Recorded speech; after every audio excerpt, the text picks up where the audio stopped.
Have you ever heard of the Alan Moore lighthouse keepers? In December 1900, 3 men vanished from a remote Scottish island without a trace, leaving behind an untouched meal, an overturned chair, and a mystery that endures over a century later. This is the story of the Flannan Isles Mystery, often called the Disappearance of the Lantern Men.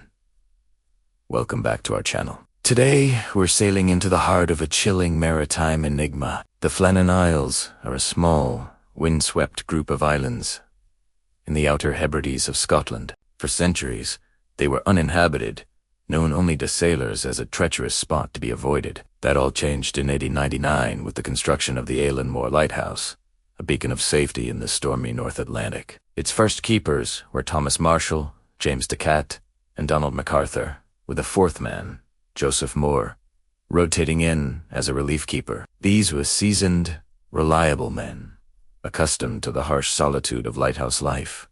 For a year, everything ran smoothly. The light on Alan Moore shone brightly, guiding ships safely through the dangerous waters. But in December 1900, something went terribly wrong. The first sign of trouble came on December 15th. The steamer Arctur, on its voyage from Philadelphia to Leith, passed the islands and noted in its log that the light was not operational. This was highly unusual.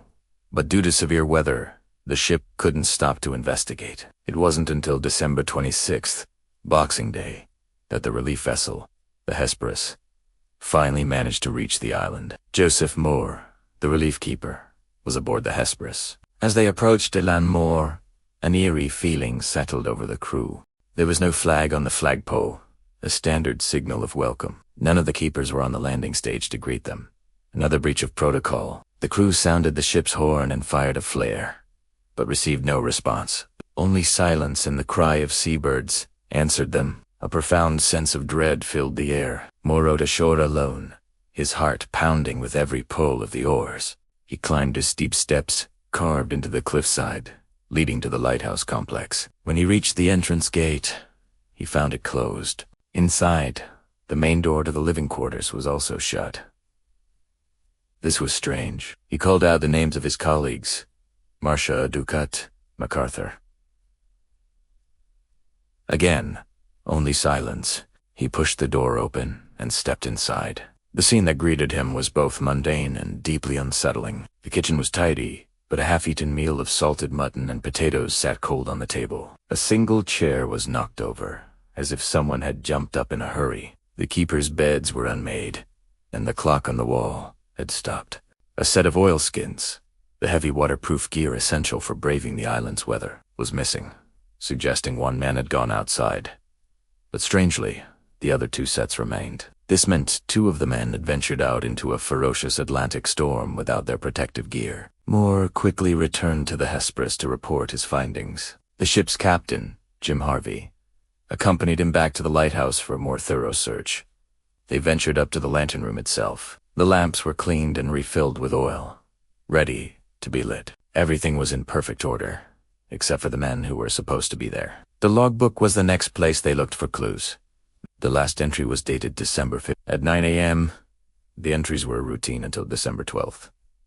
On that day, Thomas Marshall, the principal keeper, wrote of a severe storm, the likes of which he'd never seen in his 20 years of service. He noted that James Ducat had been very quiet, and that Donald MacArthur, a notoriously tough and experienced mariner, had been crying.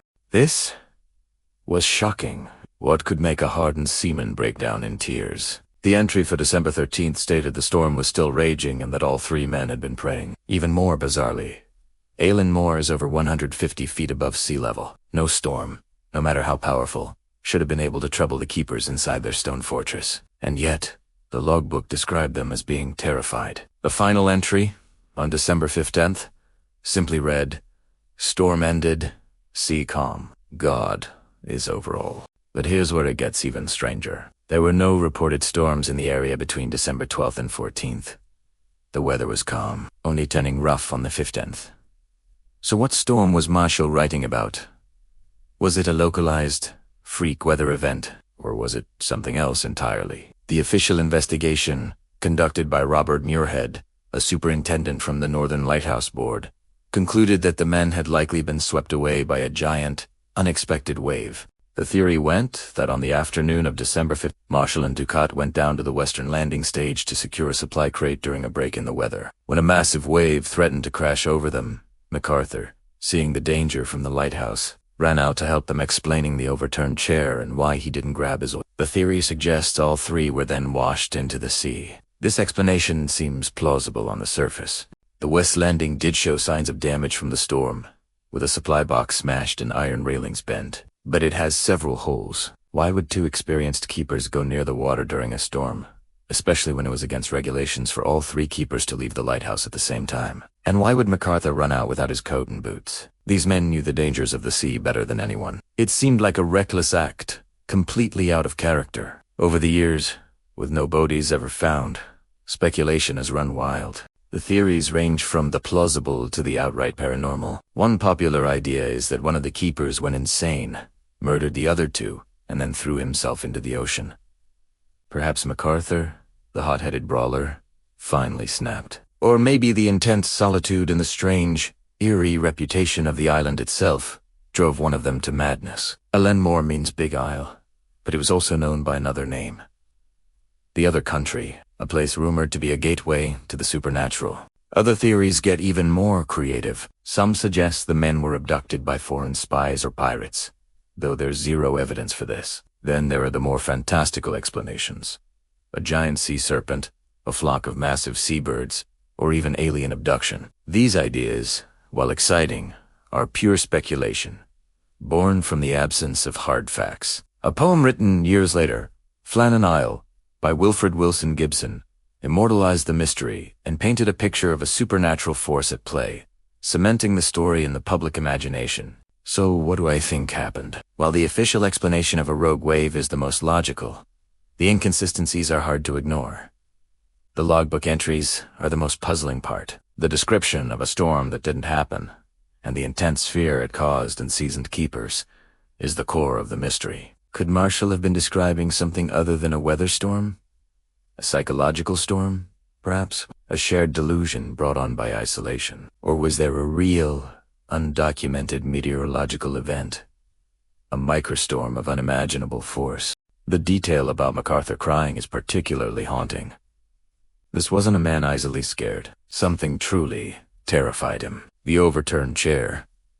The cold mail, the stopped clock. It's like a snapshot of a single moment of panic. It's as if they were there 1 second and gone the next. The mystery isn't just that they disappeared, it's how they disappeared, leaving behind a scene that feels like the start of a horror story. To this day, the Flannan Isles lighthouse is automated. No keepers live on Ellenmore, and the island remains uninhabited, holding its secrets close. The fate of Thomas Marshall, James Ducat, and Donald MacArthur remains one of the greatest unsolved mysteries of the sea. They were simply swallowed by the island, the ocean, or something else entirely.